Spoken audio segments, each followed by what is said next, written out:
Okay, mag-tour tayo. This is cottage number 1, oh. By the way, mind you, I am 5'9" feet tall. So, kayo na mag-estimate kung ilang tao ang kasya dito. My waistline is... So, that's one. One person. Ay, ilan yun? Tapos, pwedeng mahiga dito.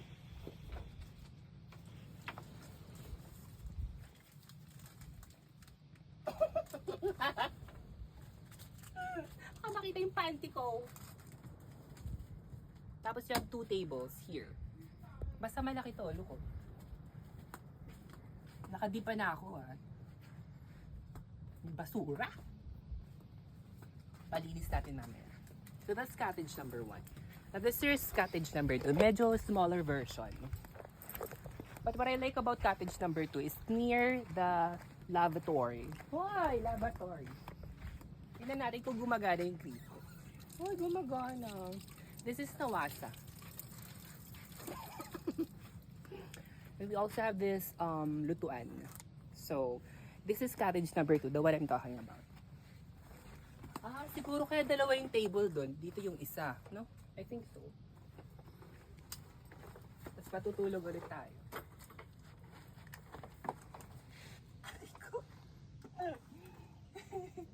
So yes, malaki siya. Let's visit cottage number 2. Okay. So, yun pala ay table.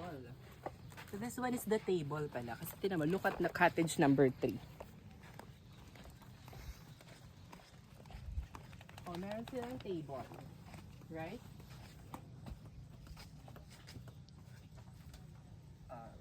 Right? So, higa tayo ulit.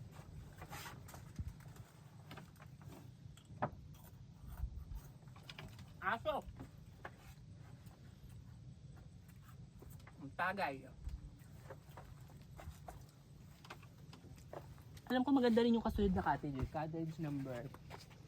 hindi pala. Yung cottage number 6 na pala yun. So this is cottage number 4. This is... sobrang laki. Right? Ano tayo? Ano tayo?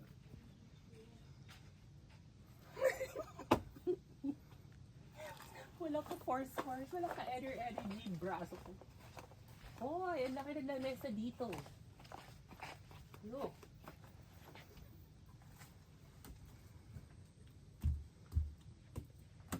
Diba? Oh my God, nakita yata yung puwit ko.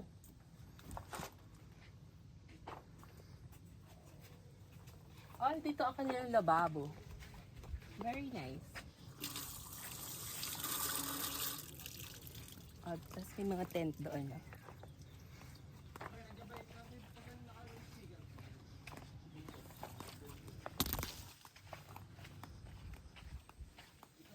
Uy, nasa cottage.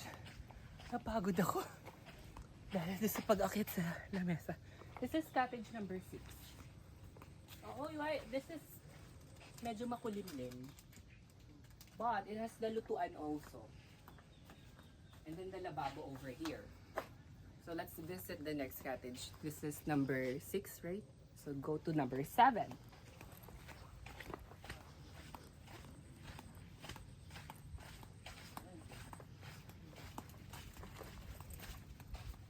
Hoy, this number 7 is different than those that we've shown before. Kasi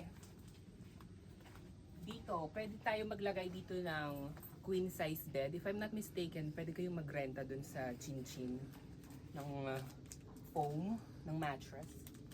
Kasi look how big it is. Right? So I think this is a queen size bed.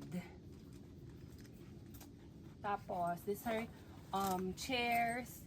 We have the table over here. Oh, that's my name, oh. Pakita mo. Kenneth. Kat.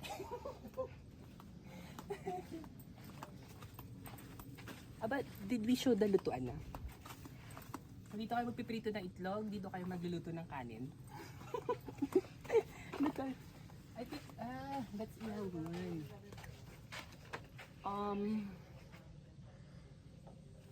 Gano'n ba ka dapat? Yeah, that's how big it is. We cannot tell how many people will fit inside. So, I don't know, maybe, ilan kaya ito, no? 1, 2, 3, 4, hindi ko talaga alam. Pero mga 10, 20, 30 people, I would say. Kasi meron din siyang queen size bed na ganito, na papag.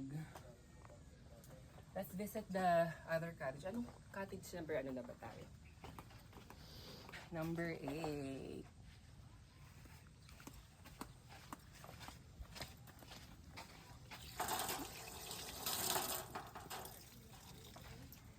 This is cottage number 9. Uy.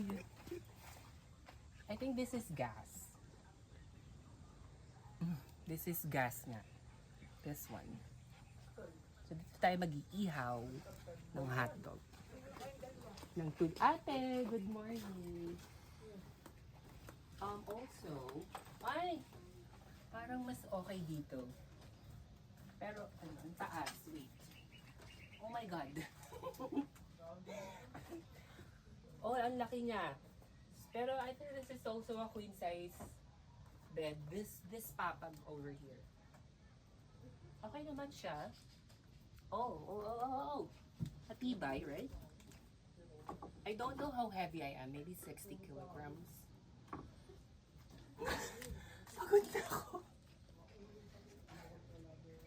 Yung may-ari nito, dapat binabayaran niyo ako eh. Puro kayo pa video. Di ba? They should have talent fees. Pagod na. Dito na na.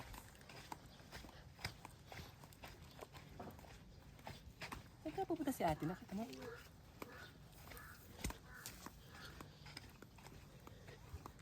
Cottage, ano na tayo? 11.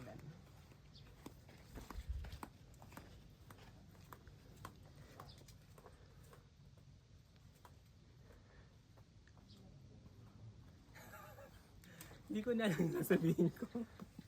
Cottage number 12. Para silang duplex, right?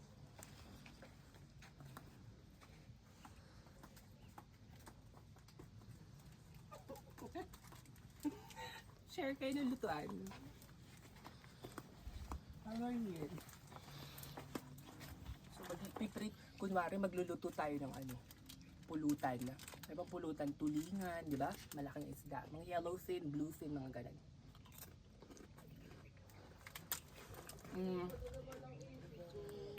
Magugas tayo ng kamay. Before that, visit natin number 13.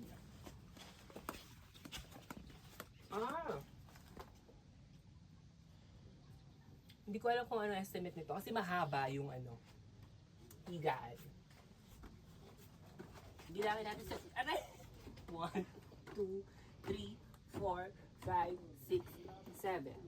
Siguro around 7 feet. Pero maano din siya. You know, malapad. More than a single bed. So pwede kayo overnight dyan. Diyan ka matulog. This is number ano na? I don't know. Number 14. Almost the same lang naman. Magugas na tayo ng kamay.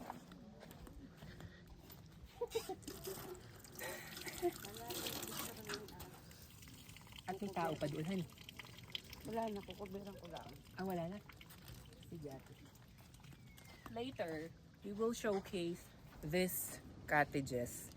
Pero lilinisin pa kasi nga may tao. So for now, that's it. I'll see you on my next video. Pagod ako.